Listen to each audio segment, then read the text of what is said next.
You know, some pictures just hit differently. Stephanie Knudsen sent this picture to us. She says her neighbor captured it just west of Harrington.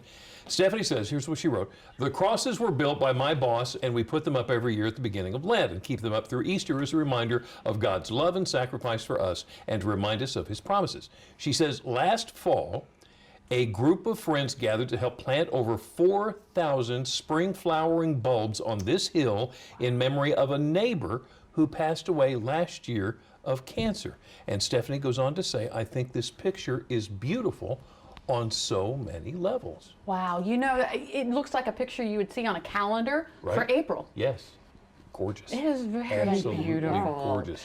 And it's stories and pictures and people like Stephanie that we're thankful for. And that brings us to the moment we look forward to all week, the moment we get to express our gratitude in our thankful jar. We've got the team up here. Yep. Got the girls up here. Goyles. Leah and Goyles.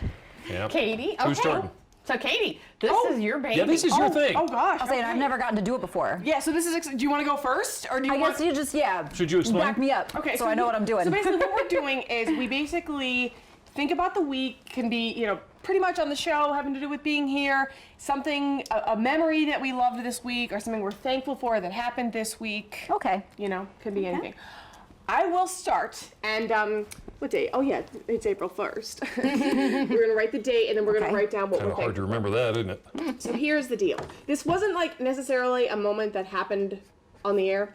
I came in on Wednesday and I was just, you know, I'm like pretty happy, fired up person all the time. I come in and I'm fired up, and I wasn't fired up. I was just having a day, having a morning, and one of my amazing coworkers noticed that I wasn't fired up, came over to me, was like, hey, what's going on? And I just let out everything. I was sobbing and sobbing and sobbing to her, and she just listened, and it was amazing. And then she, like, you know how like sometimes you feel like you have the weight of the world on your shoulders sometimes, and she was like, oh, let me just do this and take care of this. And she was like, she was the mom I needed in that moment.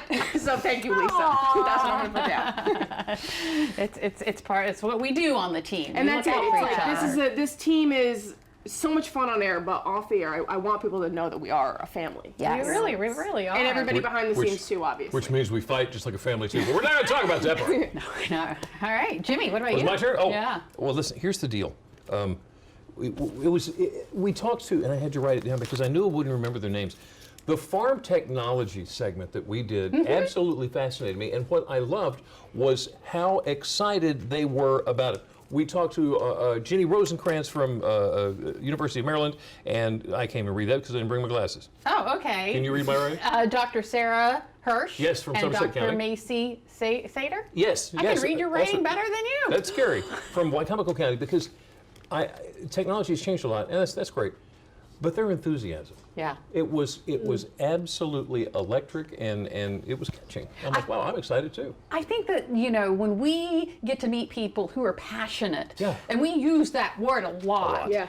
They're passionate about what we do. We get fired up Yeah. for them. Yeah, we do.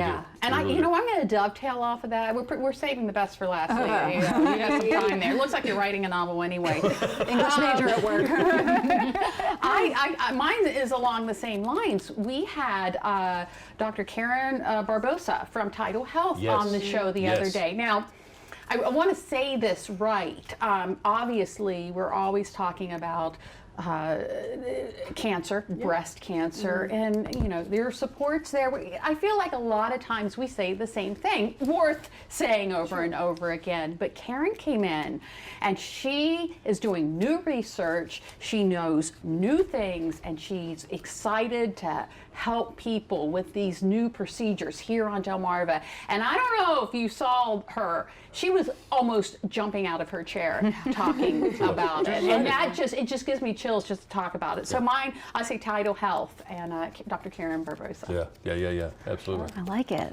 Well, I guess sort of in line with you, Katie, that I'm really thankful for the team that you guys and the family that Delmarva Life is, because I've kind of been like working my way into it. I was like, hey, do you guys like me on your family? You're like, yes. Yes. And I think just how much fun we have with just sort of creative play, like you said off the air, a time or two. I mean, I'm stupid sometimes, and I think when we had like that flagpole beat that time, and I just jump into like a song, or you were beatboxing for me, and I jump into a little whatever, and everybody just rolled along with it. There were no weird stares. They were just, everybody was in on it, and so I'm thankful to be a part of it. Yeah. So I you hope that guys. someday we can get that I'm jazz sure. riffing a song on the air because it's so good. She's so good at it. You haven't lived until you've seen Leah jazz riffing and Jimmy beatboxing. Yeah, it's to something. it. It was just And he like, said I dance. Well, Yeah. oh yeah, we see. Oh yeah. Yeah, we get the Gotta dance have the team, dancers in the squad. show. That's it. all the warm and fuzzies. I love Yeah. it.